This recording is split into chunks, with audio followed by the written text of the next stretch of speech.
So I'm at the Harmon Halladay Cemetery here in Bedford Township. This is a small cemetery off of Morgan Road, and I'm going to explore some of the history here.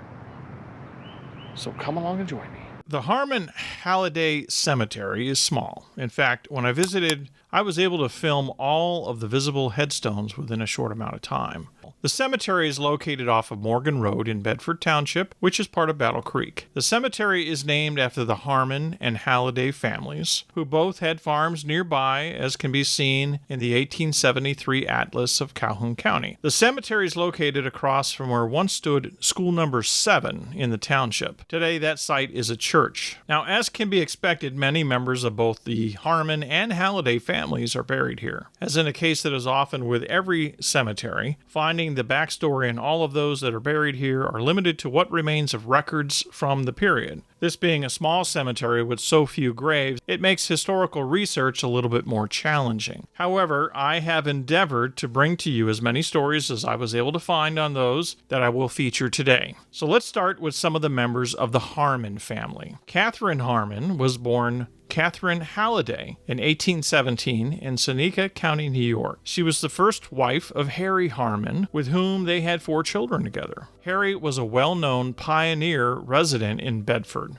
having been involved with the County Board of Supervisors for many years, representing Bedford Township in the 1860s. He also had an 80-acre farm not far from the cemetery location, as you can see here on the map. Catherine died in 1864 and is buried here at the Harmon Halladay Cemetery. Harry remarried Sarah Josephine Showerman and had one more child with her. Harry and Sarah are both buried at Bedford Township Cemetery. Calvin Halladay is also buried here. He once had an 80-acre farm right across the street from the cemetery, and he was also said to be an accomplished violin player. Known among the locals as Cal Halladay, he was known to furnish music for the old-time country dances in the area. He also served in the Civil War, and at the time of his death, in 1898, he was living in the old soldiers' home in Grand Rapids. His farm and land remained in the family for many years. John W. Stahl was born in Seneca County, New York on August 13, 1827, and came with his parents to Michigan when he was just 15 years old. He entered employment with the Michigan Central Railroad and assisted in the construction of the railroad line west of Battle Creek, and he remained in the employ of the company for 15 years. He later joined the Chicago, Burlington, and Quincy CB&Q Railroad, which established railroad lines west of the Mississippi. In fact, their company slogan was "Everywhere West." The company operated many branches of railroads from Chicago to the Twin Cities, Denver, Kansas City, Omaha,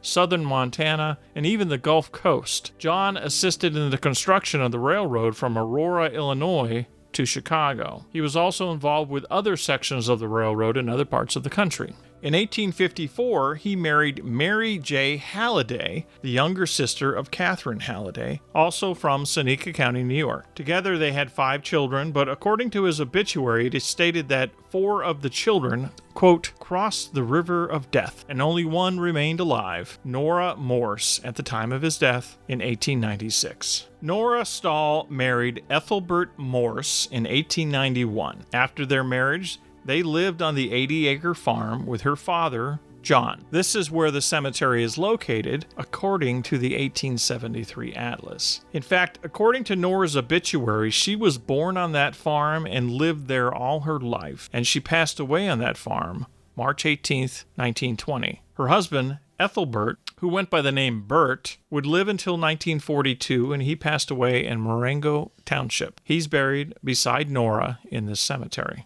John Francis Simpson was born in Clare County, Michigan, in 1859. He moved from Port Huron, Michigan to the Battle Creek area in 1899. He married Clara Halladay, another member of the Halladay family. Together they had 3 children. Clara passed away in 1924 at the young age of 47. John worked for Citizens Electric Company and later the Battle Creek Gas Company until he retired. He and his wife were members of the St. Philip's Catholic Church, and at the time of his death in 1943, he'd been a resident of the city of Battle Creek for 44 years. Peter Fierro was another pioneer settler in Bedford. He was born Peter Van Galden Fierro in 1814 in Ulster, New York. He arrived in Michigan in the Bedford Township section of the county in 1842, settling on a farm. He married Jane Halladay, and together they would have 14 children. He developed his farm and lived on his farm for over 20 years before he eventually moved in with his daughter after Jane passed away in 1886. At the time of his death in 1909, only 4 of his children were alive. His sister, also named Jane, passed away on his farm in 1878 and is buried nearby along with other members of the Fierro family in this cemetery. Jacob Semaschko was born into a family of 6 children in Riga, Latvia in 1881. He married Emily Elijahs in Estonia in 1910. It was in Estonia that they became members of the Seventh-day Adventist Church. During World War I, he fought with the Russian forces. He later moved to Germany and became a German citizen. It was during this time in Germany that he spent time learning the trade as a woodcarver. He immigrated to the U.S. in 1956 with Emily and together became active with the local Seventh-day Adventist Tabernacle. He passed away in July of 1964.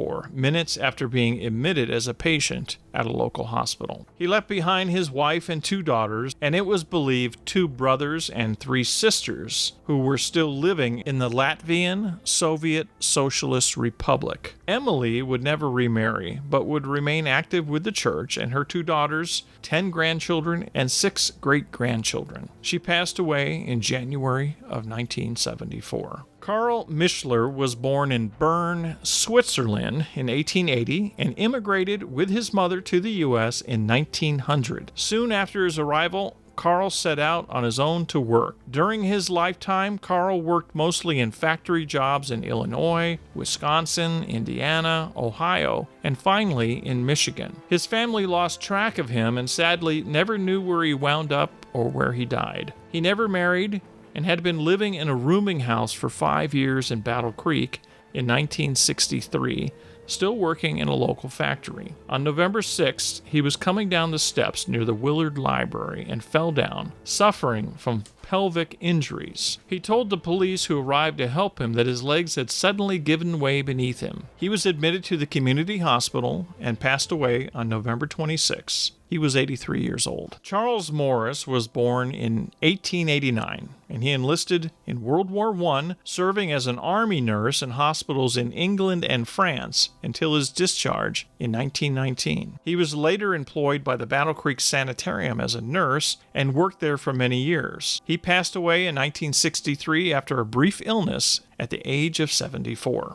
David Caswell was born in Pennsylvania and spent many years in the employ of the Kaiser Frazer Auto Plant as an assembly line worker. He moved to Battle Creek in 1947 and married Margaret Fields in 1949. He passed away in 1963 after a 14-year illness that he battled with. His wife Margaret was born in Kentucky in 1910, and she remained in the Battle Creek area after his death. Tragically, in 1968, she was fatally injured when she was struck with a car while attempting to cross Michigan Avenue. According to witnesses and the driver who hit her, Margaret had her attention on the circus grounds across the street. She looked both ways across the street and then attempted to run across the road toward the circus area. The driver of the car, Paula Jean Hayes, applied her brakes, but was unable to avoid striking Mrs. Caswell as she was traveling between 25 to 35 miles per hour. The police measured 6 feet of skid marks on the road. Mrs. Caswell was tossed 15 feet from the collision and died from her injuries. Both David and Margaret are buried in this cemetery.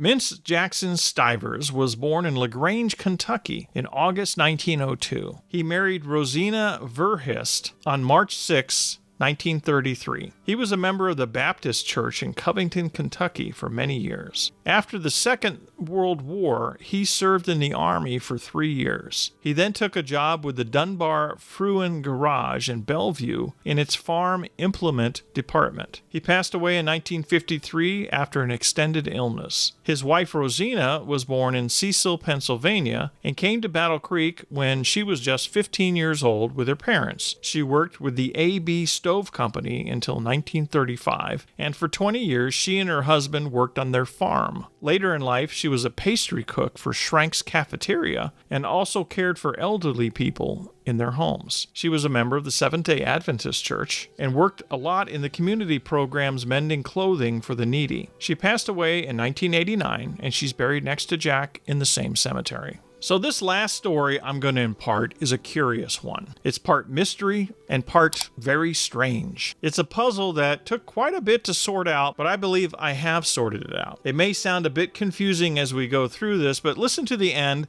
and then let me know what you think in the comments. Did I solve the puzzle, or do I have two different graves confused? So the story begins when I visited the Harmon Halladay Cemetery. When filming the headstones and grave markers, there was one monument that stood all alone by itself in the corner of the cemetery near the fence line. I was very intrigued by this one, as it seemed to be placed on the far edge away from all the other markers, and it was somewhat of a prominent headstone. There were no markings on three sides, and the side that faces the east had the following inscription carved into it: Svetko Protich, Serbian, O-U-S-L-O, B, April 20th, 1893, D, November 20th, 1934. So essentially reading Svetko Protich, Serbian, Auslo, April 20th, 1893, died November 20th, 1934. When I checked Find a Grave, they had the grave indicated as being Svetko Protich with an S instead of a C. Also, if you look closely, the word April is misspelled on the stone. Additionally, all the letters on the stone are much more crude, and the engraving was clearly done by hand, which was common in those days. They didn't really have the machine graving around that period. Likely, the stone was carved by someone that was not very experienced at headstone carving. I consider that maybe a family member had carved it to mark the grave, or as I've thought of the spelling of April being spelled incorrectly, perhaps it was a friend, or maybe it was just a new assistant being allowed to carve a headstone for the first time. Also, the word Serbian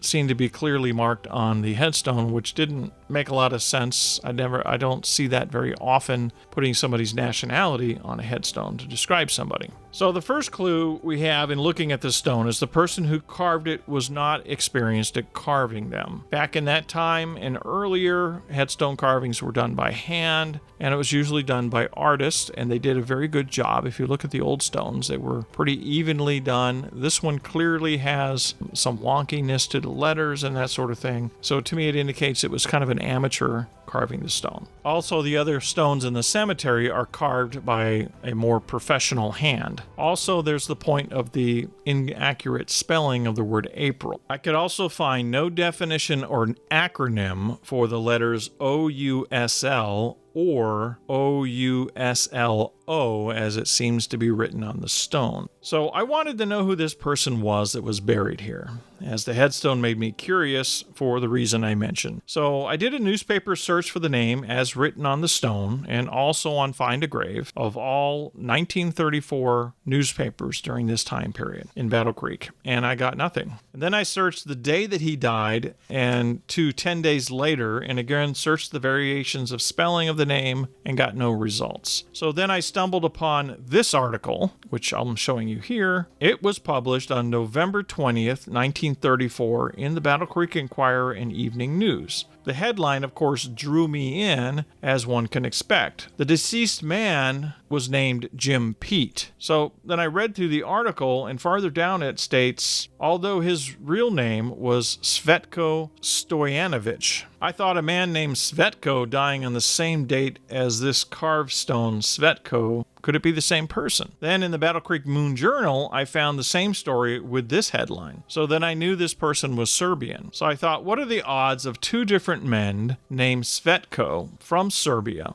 dying on the same day in 1934. The articles cover the events of his death, which I'll get to in a moment, but the coincidence seemed very odd. I mean, what size was the Serbian population in Battle Creek at that time? I don't know, but certainly to have two men with the same name, Svetko, die on the same day seemed pretty odd. So one of the articles that I mentioned, he had a cousin named Stanley Stojnovic who lived at 79 South Wabash. So I checked the 1933 city directory and found Stanley living at 71 South Wabash. So I assumed that the article was referring to that same Stanley, even though they had the address number incorrect. It was probably a typo. None of the articles regarding Svetko Stojnovic indicated where he was buried. They all indicated that it was to be determined. I even searched page by page in later issues to find no reference to where he was buried. I then searched Svetko Stojnovic on Find a Grave, and they indicate that he's buried in Bedford Cemetery, but there's no headstone in the photo, and his burial is located as being in the Harmon Block 1,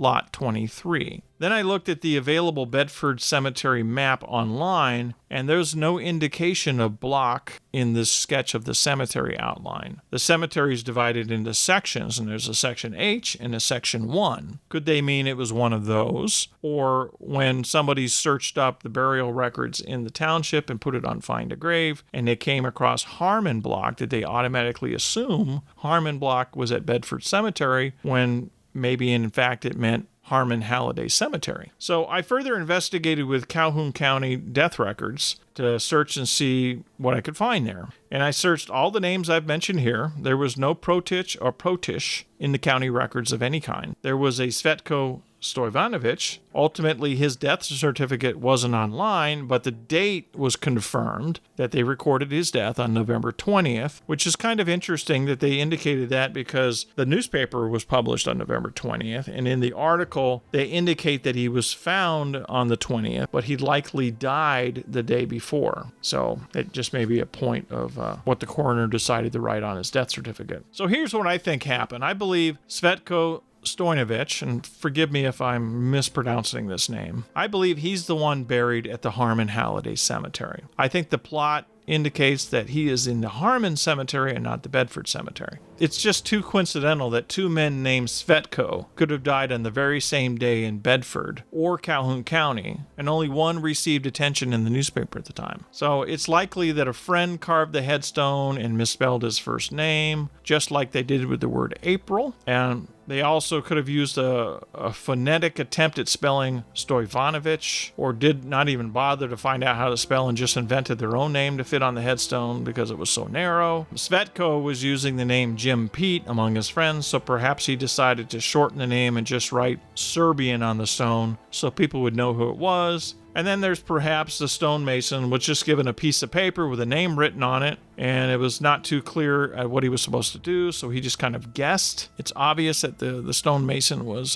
not as accurate as some of the other stones that we see in the cemetery or other cemeteries around town. So there could be a number of reasons why this was done, known only to the person who carved the stone. As for the letters O-U-S-L or O-U-S-L-O, Svetko Stojnovic was a Greek Orthodox church member, and his father was a minister in that church, so perhaps they were intending to refer to his religion. In either case, my guess is that the man who is buried here is Svetko Stojnovic. But let me know in the comments what you think. So let's look at what happened to this man. According to this article, he was known by his friend as Jim Pete. He was a junk dealer living in the Level Park area. He was riding in a car with his cousin, Eli John. Right. I know Jim Pete has a cousin named Eli John, both Serbian, kind of funny, but seems like they were trying to make their names a little more Americanized to make it easier for people to connect with them. Anyways, Eli got a flat tire near the Wabaskin Street Bridge at about 10:30 p.m. at night. Svetko had been feeling depressed over money matters for several days, and when his cousin stopped the car to fix the tire, he jumped out of the car and ran off into the marsh to the south of Michigan Avenue at that time towards the river. So Eli called the police, concerned about his cousin going missing, and they conducted a midnight search from the road to the river and couldn't find any trace of him. The next morning, a crane operator working at an excavation nearby on a sewer project noticed what he thought was a hunter standing in the woods looking up into a tree. He didn't give it much attention and went back to work. He thought somebody was just standing over there. So later in the morning, a gasoline truck driver showed up on the job site to refuel the crane, and he commented on the guy standing in the woods, and they both took another look, and the guy was still standing there. So the crane operator and the gasoline truck driver went over to investigate and found Svetko's body hanging from a tree limb, suspended by a belt wrapped around his neck. Evidently, he had fastened the end of the belt around the tree, then pulled himself up by his hands, fixed a noose, and then sagged himself down. The article says that there was no indication of his having struggled, and his hands were by his side and his cap was on his head. That's how they found him. He had resided in Battle Creek for 23 years and made a business off of buying and selling junk. His father was described as a priest from the Greek Orthodox Church in his native Serbia, and in 1935 that was part of Yugoslavia. He had been without work for 5 years. His father at one time had sent him money to return to Yugoslavia, but he was indebted to his friends here in Battle Creek and instead used the money to pay them back, and he stayed on in the area trying to make it with his junk business. He apparently had 2 other brothers living in Serbia, and one was also a priest. So it's a strange story all around. Do you think that Svetko, with the same date of death and nationality, is Svetko Stojanovic? Or do you think there are 2 separate people?